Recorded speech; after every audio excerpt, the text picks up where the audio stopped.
안녕하세요. 경영의 구역정 여러분, 한 주간 잘 지내셨습니까? 오늘은 16문과 17문에 대해서 한번 공부해 보도록 하겠습니다. 지난 15문에서 우리가 죄값을 대신 치를 존재가 감사하게도 있다라고 얘기를 했고, 그렇다면 중보자의 자격은 참된 인간이면서 동시에 참된 하나님이어야 된다라고 얘기를 했습니다. 오늘 16문과 17문에서는 그 이유를 묻고 그 이유를 설명해 주고 있는 겁니다. 오늘은 제가 문도 읽고 답도 읽고 하도록 하겠습니다. 16문, 우리의 중보자는 왜 참 인간이면서 완전히 의로운 인간이어야 합니까?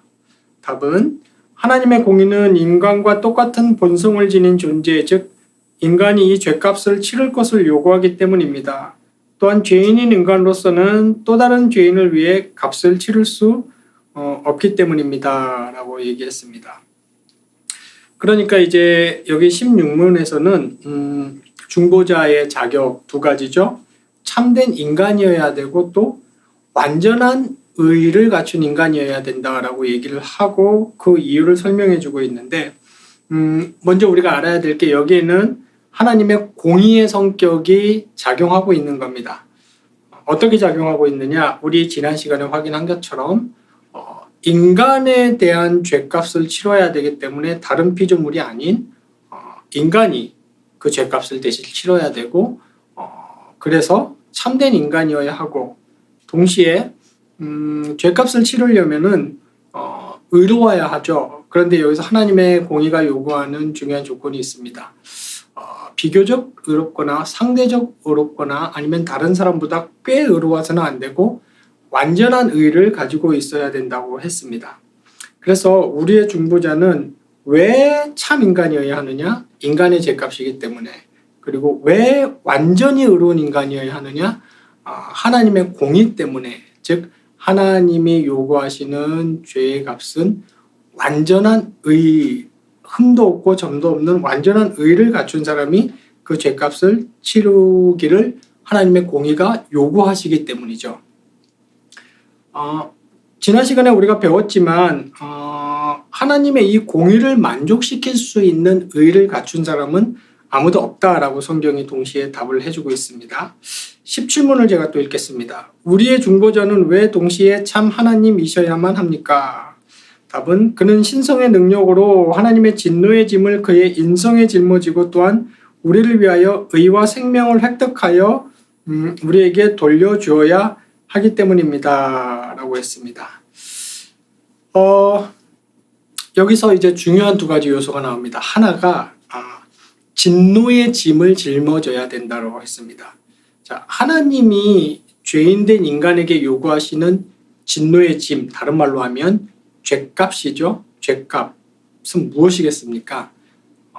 형무소에 들어가서 몇 년을 살고 나면 죄값을 치른 거죠. 혹은 벌금을 내고 나면 죄값을 치른 거죠. 혹은 뭘 변상을 하고 나면 죄값을 치른 겁니다. 똑같은 원리로 하나님이 요구하시는 죄값은, 이게 중요합니다. 영원한 죽음입니다. 영원한 죽음과 형벌입니다. 이게 죄값이죠.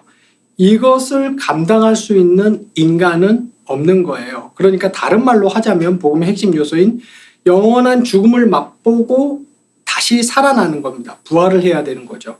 그래서 이 능력을 갖춘 존재는 누구냐? 성경이 말하기에 신성의 능력을 가진 자, 즉 그래서 하나님이어야 한다. 그러니까 여기 우리 답이 말한 대로 하나님의 진노의 짐을 짊어질 수 있는 유일한 존재는, 다른 말로 제가 다시 강조합니다.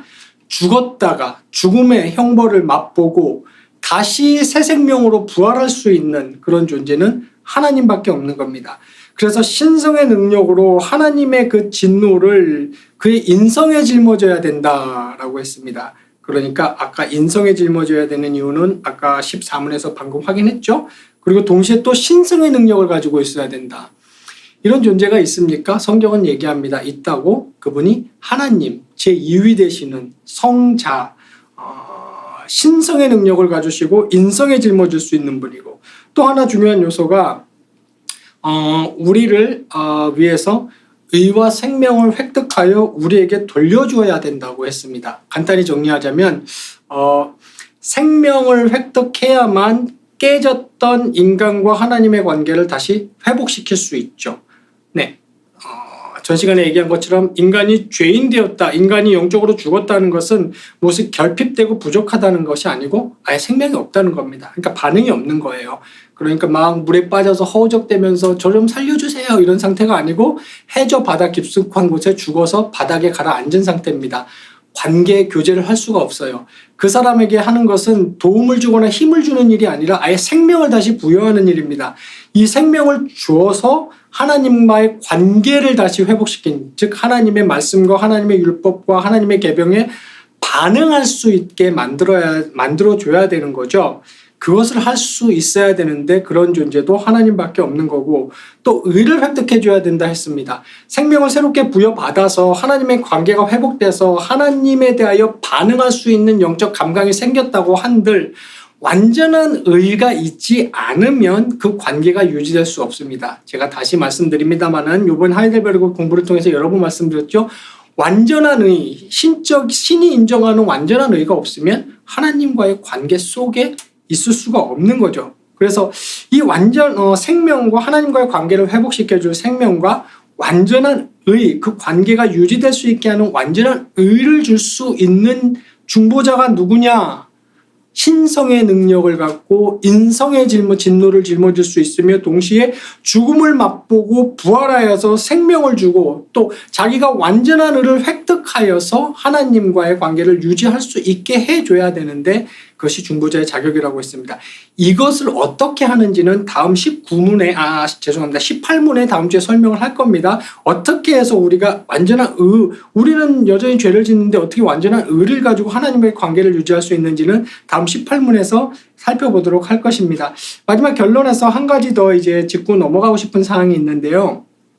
이러한 신비, 이러한 초자연적인 일들, 그죠? 신적인 일들을 우리는 이러한 복음의 얘기를 들었을 때 우리 중생인들은 중생하지 않은 자연인들과는 달리 이런 것들이 자연스럽고 받아들일 수 있고 우리가 인지하게 됩니다. 이것이 무슨 얘기냐면 우리 골로새서에서 얘기하는 것처럼 우리가 거듭난 것은 골로새서 이렇게 표현합니다. 너희 지식에까지 새롭게 함을 받았다. 그러니까 우리의 신분만이 새로워지고 우리의 생명만이 새로워진 것이 아니라 우리 인식작용, 인지작용까지 거듭나서 지식에까지 새롭게 하심을 받았다. 그러니까 이런 복음적 초자연적이고 신비적이고 영적인 아주 중요한 진리들을 복음이 선포할 때 우리에게 주어진 이런 중보자, 참신, 참인간인 중보자라는 이 진리를 우리 앞에 내놓았을 때 중생인들의 인식작용은 그것이 이상하지 않고 받아들여질 수 있다는 얘기입니다. 자, 이렇게 해서 오늘 16문, 17문을 한번 간단히 공부해 보았고요. 다음 시간에는 18문과 19문을 함께 다루도록 하겠습니다. 제가 기도하고 마치겠습니다. 하나님 감사합니다.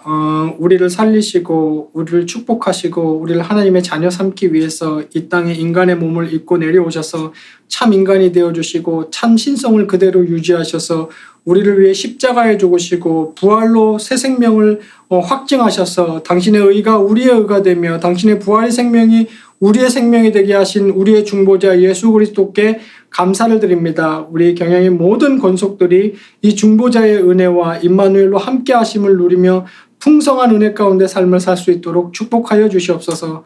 감사하며 예수님의 이름으로 기도하옵나이다. 아멘.